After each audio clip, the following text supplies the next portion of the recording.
बिस्मिल्लाहिर्रहमानिर्रहीम। अस्सलामुअलैकुम। आप यूट्यूब चैनल देख रहे हैं, मैं हूं जमालुद्दीन अंसारी। इमरान खान के आबाओ अजदाद कौन थे सीरीज़ में एक बार फिर से मैं आप दोस्तों को खुशामदीद कहता हूं। दोस्तों, गुज़िश्ता वीलॉग में मैंने आपको बताया था कि कैसे नियाज़ियों ने लाहौर, मुल्तान और सिंध के चंद इलाके कैसे फ़तह करके शेर शाह सूरी की झोली में डाल दिए। अगर आपने वो वीलॉग नहीं देखा तो उसका लिंक भी मैं नीचे डिस्क्रिप्शन में डाल दूँगा, आप वहाँ से जाकर देख सकते हैं। आज के वीलॉग में मैं आपको बताने वाला हूँ कि कैसे शेर शाह सूरी की वफ़ात के बाद इसके बेटों में इक़्तिदार की जंग शुरू हो गई, तो फिर कैसे मौके पर चौका मारते हुए इमरान खान के कबीले के सरदारों ने अपनी ही हुकूमत बनाने का ऐलान कर दिया। दोस्तों, बड़ी ही दिलचस्प तारीख़ है। अगर आप इस तारीख़ को समझने में कामयाब हो गए तो आप ये जान सकेंगे कि इमरान खान हुकूमत बनाने में कैसे कामयाब हुए थे और दोबारा कैसे कामयाब होंगे या नहीं होंगे। तो दोस्तों, आइए शुरू करते हैं। दोस्तों, जलाल शाह इंतहाई मक्कार और खूनख्वार हुक्मरान था, जो कि शेर शाह सूरी का छोटा बेटा था। इसने बड़े भाई आदिल शाह सूरी को ज़रा भर भी अहमियत ना दी तो शेर शाह के अहम जर्नैलों और इत्तेहादी कबाइल ज़हनी कशमकश में मुब्तला हो गए। शेर शाह ने ओद के फारमूली पठानों और शुमाल मगरबी पंजाब और इसके महलिका इलाकों के नियाज़ियों यानी इमरान खान के कबीले को हमेशा खुश रखने की कोशिश की, क्योंकि ये तमाम कबाइल शेर शाह सूरी की जंगी ज़रूरतों के लिए अहमियत के हामिल थे। जलाल शाह सूरी ने बादशाहत का ऐलान किया तो पठान सरदारों और दीगर कबीलों के जर्नैलों ने शेर शाह की सल्तनत को खून रेज़ी से बचाने के लिए तदबीर की, ताकि दोनों भाइयों आदिल शाह और जलाल शाह में सुलह हो जाए। जलाल शाह की हठधर्मी और खूनख्वारी को देखते हुए सरदारों ने आदिल शाह को सुलह पर बड़े भाई को सुलह पर मजबूर किया और दबाव डाला कि वो इसे रवा से कालंजर आकर छोटे भाई की ताजपोशी में शिरकत करे, ताकि उमरा और फ़ौज के दिलों से बगावत और खाना जंगी का खौफ दूर हो जाए। जोधपुर के हाकिम ख्वास खान, बरमार के जलाल खान बिन जालूस राय, नागौर के ईसा खान नियाज़ी, अजमेर के बरमाजीत गौर, ये तमाम सरदार तख्तो ताज का असल हकदार बड़े भाई आदिल शाह को समझते थे और आदिल शाह को ही हुक्मरान बनाना चाहते थे। मगर इन्हें मालूम हुआ कि पंजाब के हैबत खान नियाज़ी, जो कि इमरान खान के कबीले के सरदार थे, और दीगर ने जलाल शाह की हमायत का ऐलान कर दिया है, तो दीगर सरदारों ने भी अमन की खातिर खामोशी इख्तियार कर ली।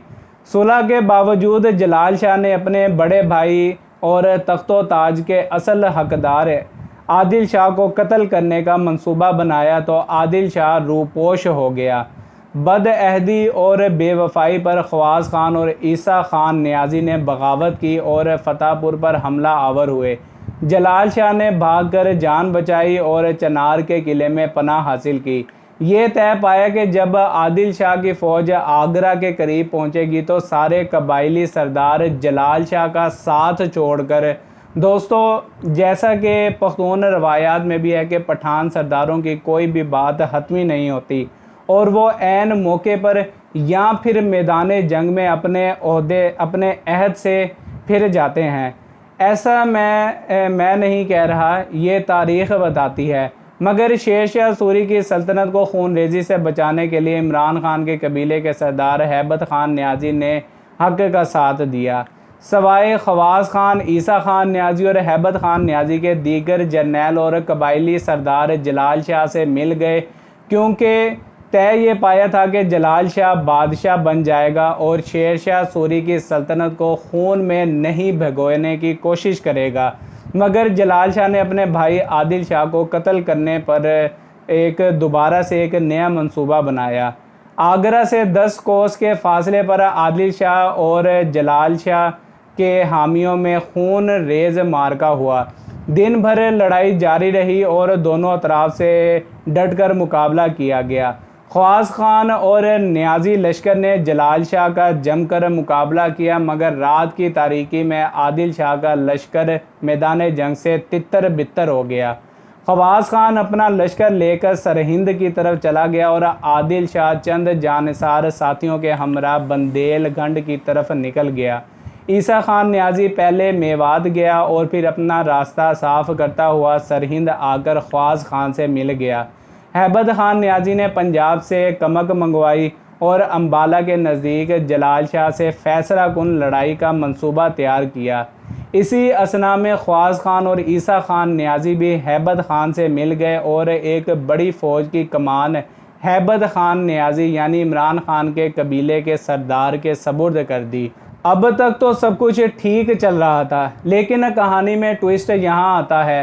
ہیبت خان اور عیسیٰ خان کی نیت میں فطور آ گیا اور انہوں نے عادل شاہ کی حکمرانی بحال کرنے کی بجائے، جو کہ تخت و تاج کا اصل حقدار تھا، اپنی حکومت قائم کرنے کا خفیہ منصوبہ تیار کر لیا۔ امبالہ کی لڑائی میں جلال شاہ کو شدید نقصان ہوا۔ خواص خان کا لشکر بے جگری سے لڑا اور نیازی لشکر کو مکمل تباہی سے بچا لیا۔ جلال شاہ نے اپنا لشکر میدان سے ہٹا لیا اور امبالہ سے 20 کوس کے فاصلے پر خیمہ زن ہو گیا۔ اسی دوران خواص خان کو نیازیوں کی نیت کا پتہ چل گیا۔ خواص خان بہادر جرنیل اور درویش صفت انسان تھا۔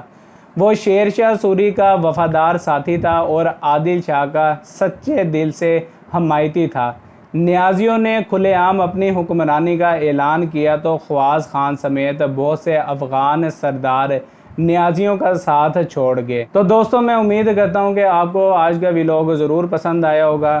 اگر آپ کو یہ ویلاگ پسند آیا تو میک شور کہ ویڈیو کو لائک ضرور کریں، اور اگر آپ میرے ساتھ اس سیریز کو فالو کرنا چاہتے ہیں تو چینل کو سبسکرائب کر کے ساتھ میں دیے گئے بیل کے آئیکن کو ضرور پریس کر لیں، تاکہ جب بھی میں ویڈیو اپلوڈ کروں تو اس کی نوٹیفیکیشن سب سے پہلے آپ تک پہنچ سکے۔